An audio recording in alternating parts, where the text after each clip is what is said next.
Hello student, मैं कल्पना अरोड़ा। आज हम देखेंगे characteristic absorption band of simple molecule, या कह सकते हैं कुछ सरल अणुओं के अभिलाक्षणिक अवशोषण के बारे में डिस्कस करेंगे। इससे पहले के लेक्चर में हम देख चुके हैं कि कंपाउंड में विभिन्न प्रकार के बंध पाए जाते हैं, उनकी आवृत्ति क्या क्या होती हैं, जिसको पूर्व लेक्चर में हम डिस्कस कर चुके हैं।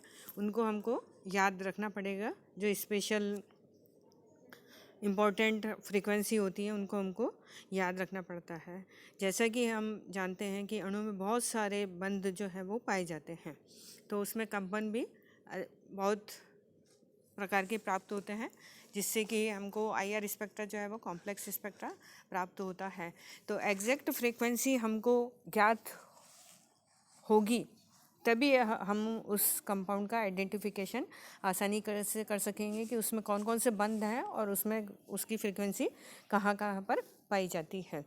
इससे पूर्व भी हमने देखा था कि स्टिचिंग वाइब्रेशंस जो हैं वो हायर साइड में पाई जाती हैं और बेंडिंग वाइब्रेशंस जो हैं वो लोअर साइड्स में पाई जाती हैं, जिसको हम एग्जाम्पल लेके देखते हैं। इसको समझने के लिए एक हम अलग अलग कंपाउंड्स का निकाल सकते हैं, परंतु हम एक कंपाउंड का डिस्कस करेंगे जिसमें उसमें कौन कौन से बंध पाए जाते हैं। उसके आधार पर उसका आइडेंटिफिकेशन कर सकते हैं हम कि इसमें ये बंध हैं, तो उसकी फ्रीक्वेंसी कहाँ कहाँ पर प्राप्त होती है। जो फ्रीक्वेंसी हमने पहले लेक्चर में डिस्कस की थी वो फ्रीक्वेंसी हमको याद होनी चाहिए, जिससे कि हम ज्ञात कर सकते हैं कि उसमें अगर ये बंद है तो उसकी बैंड जो है वो उस फ्रीक्वेंसी पे प्राप्त होती है। जैसे एक सिंपल अल्कोहल लेते हैं हम, CH3CH2OH। तो इसमें बंद जो होंगे वो आपके CC बंद होगा, CH बंद होगा, CO सिंगल बॉन्ड वाला बंद होगा और OH बंद होंगे। तो ये 4 प्रकार के बंध पाए जाते हैं, जिसमें से CH बंध तो बहुत से कंपाउंड्स में पाया जाता है, तो उसमें ज़्यादा वेरिएशंस नहीं आता है, परंतु उसकी फ्रीक्वेंसी तो हमारे को ज्ञात होनी चाहिए है। इसी प्रकार से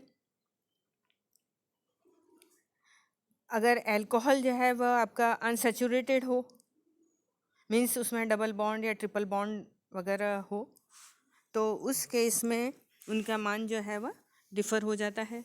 इसी प्रकार से अगर एरोमेटिक रिंग हो जिसमें C डबल बॉन्ड तो आता है, परंतु एक कोवेलेंट बॉन्ड होता है और एक डॉटेड बॉन्ड होता है जो रेजोनेंस स्टेट में होता है, तो CC कंपन के कारण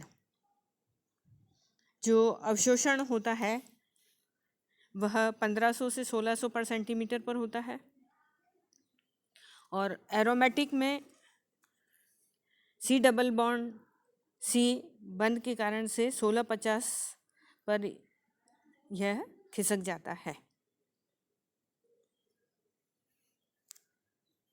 CH बंद के तनन कंपन उच्च आवृत्ति पर अवशोषण करते हैं, जिसका मान कार्बन के हाइब्रिडाइजेशन पर निर्भर करता है कि कार्बन जो है किस हाइब्रिडाइज स्टेट में उपस्थित है, तो उसके अनुसार उनकी फ्रीक्वेंसी का मान जो है वो अलग अलग होता है।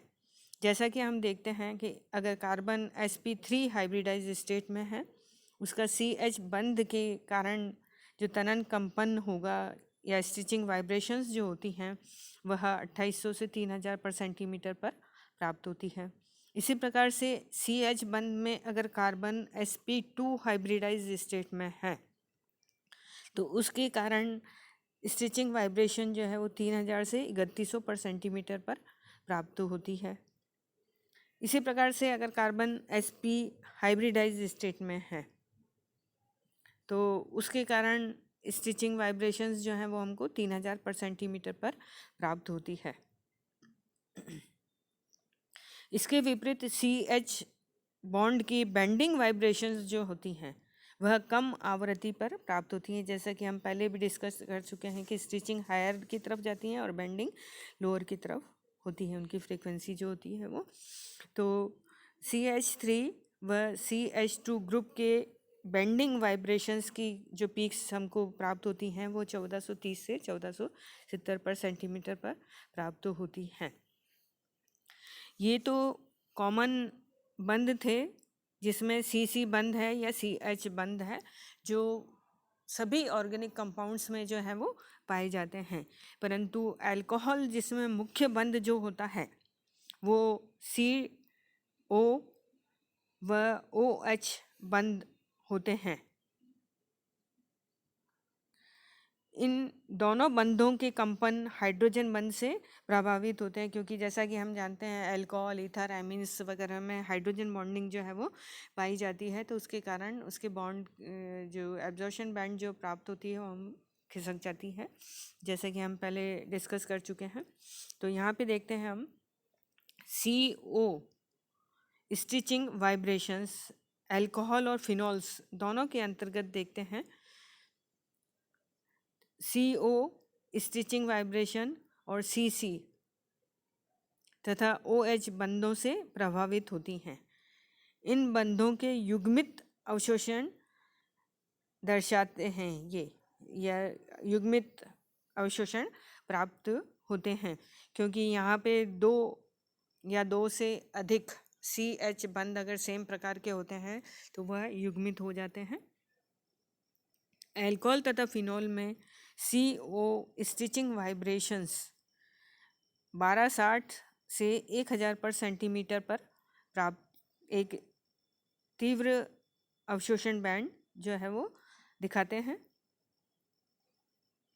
तो अल्कोहल और फिनॉल के लिए CO की स्टिचिंग वाइब्रेशंस जो हैं वह 1200 से 1000 पर सेंटीमीटर पर एक तीव्र अवशोषण बैंड एब्जॉर्प्शन पीक जो हमको प्राप्त होती है।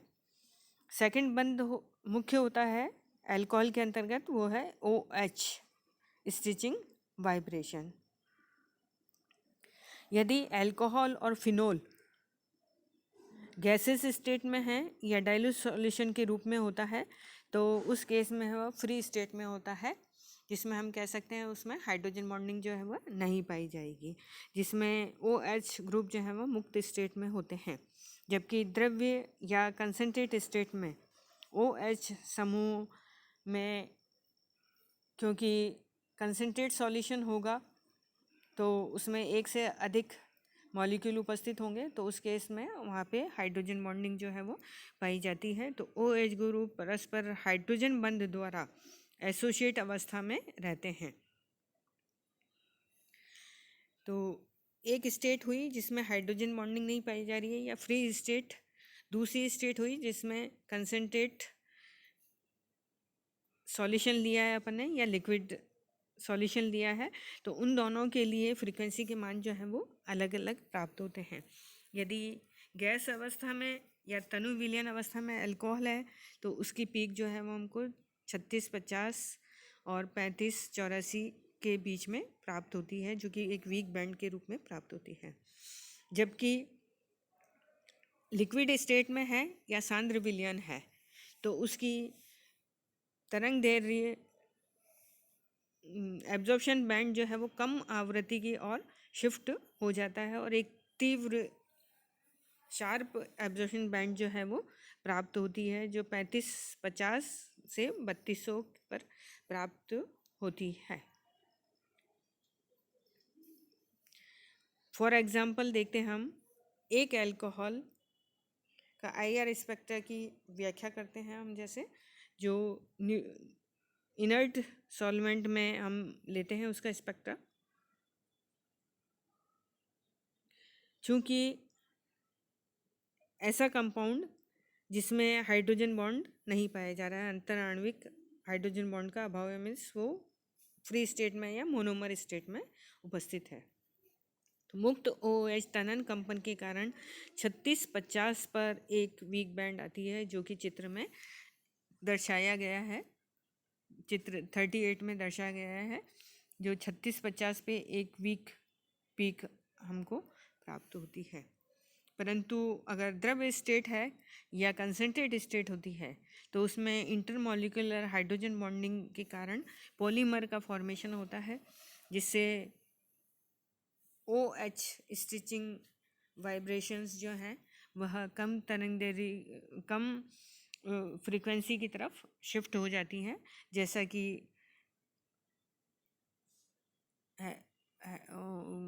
खिसकती हैं जो 30 पर सेंटीमीटर पर एक शार्प पीक जो है वो प्राप्त होती है, क्योंकि यहाँ पे पॉलीमर का फॉर्मेशन हो रहा है। इसी प्रकार से OH बेंडिंग वाइब्रेशंस, जैसा कि हम जानते हैं OH स्टिचिंग की स्थान पर OH बेंडिंग की वाइब्रेशंस की फ्रीक्वेंसी जो है वो कम वेवलेंथ की ओर हमको प्राप्त होती है। तो OH बेंडिंग वाइब्रेशंस जो हैं वो 14-20 से 13-30 पर एक बैंड प्राप्त होगा।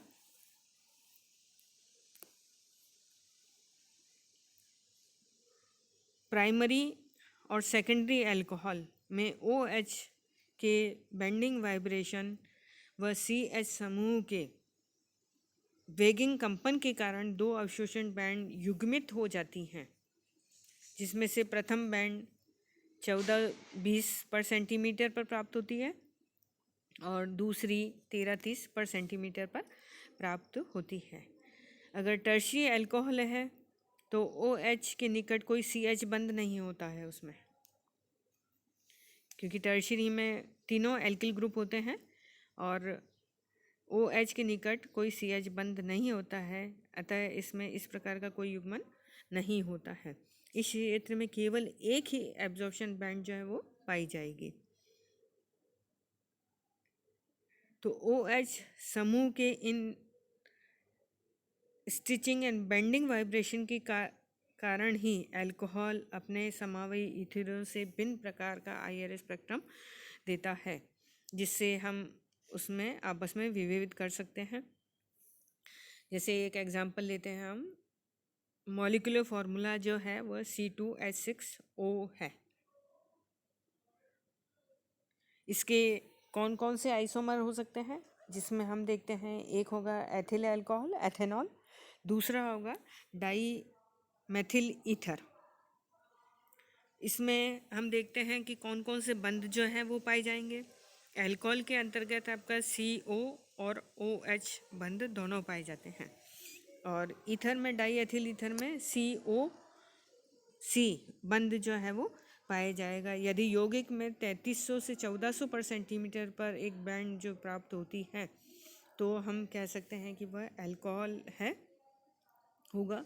और यदि यह अवशोषण बैंड अनुपस्थित है, मतलब 3300 और 1400 पर कोई बैंड हमको प्राप्त नहीं होगी अगर, तो उस केस में कहेंगे कि वह अल्कोहल नहीं है और ईथर है। तो कंपाउंड का डिफरेंशिएशन हम पीक की पोजीशन के आधार पर हम कर सकते हैं कि कौन सा कंपाउंड क्या होगा। तो ये तो था, हमने अल्कोहल का डिस्कस किया। इसी प्रकार से अन्य कंपाउंड्स, कार्बोनिल है, कार्बोक्सिलिक एसिड है, एमीन्स हैं, इन कंपाउंड, एस्टर, ईथर, इन कंपाउंड्स को हम पहले जो भी कंपाउंड मॉलिक्यूलर फार्मूला दिया गया है उसमें देखेंगे कि कौन कौन से बंध पाए जा रहे हैं और उसके अकॉर्डिंग उसकी फ्रीक्वेंसी कहाँ पर आनी चाहिए, जो कि फ्रीक्वेंसी की जो टेबल हमने दी थी वो पूरी आपको याद होनी चाहिए। उसके आधार पर हम किसी भी कंपाउंड का में उसमें कौन कौन से बंध हैं और उसकी एब्जॉर्प्शन पीक कहाँ कहाँ पर प्राप्त होगी, तो उससे हम आसानी से पहचान सकते हैं। और अगर एक से अधिक मॉलिक्यूल कंपाउंड एक ही मॉलिक्यूलर फार्मूले के हैं तो पहले उनमें उन कंपाउंड का, जैसे कि हमने अल्कोहल्स के अंतर्गत देखा था कि मॉलिक्यूलर फार्मूला सेम है परंतु स्ट्रक्चर फार्मूला जो है वो उसका डिफरेंट है। तो जब स्ट्रक्चर फार्मूला डिफरेंट है तो उसमें बंध भी डिफरेंट होंगे, और जब बंध डिफरेंट होंगे तो उनकी पीक भी अलग अलग पोजीशन पर आती है। इस प्रकार हम विभिन्न कंपाउंड्स के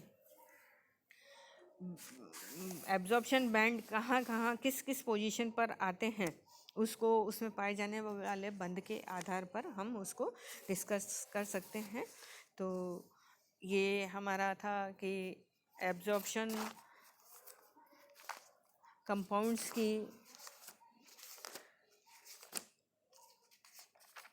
जो कैरेक्टरिस्टिक एब्जॉर्प्शन बैंड थे ऑर्गेनिक कंपाउंड के, वो हम आसानी से ज्ञात कर सकते हैं। एक कंपाउंड का हमने डिस्कस किया है, अन्य कंपाउंड के इसी प्रकार से डिस्कस किए जा सकते हैं। इसमें पहले बंध निकालेंगे और उसकी फ्रिक्वेंसी कहाँ कहाँ पर प्राप्त होगी, और उस कंपाउंड को हम आइडेंटिफाई कर सकेंगे कि ये कंपाउंड ये है। Thank you. अरे इसको स्टॉप तो करो।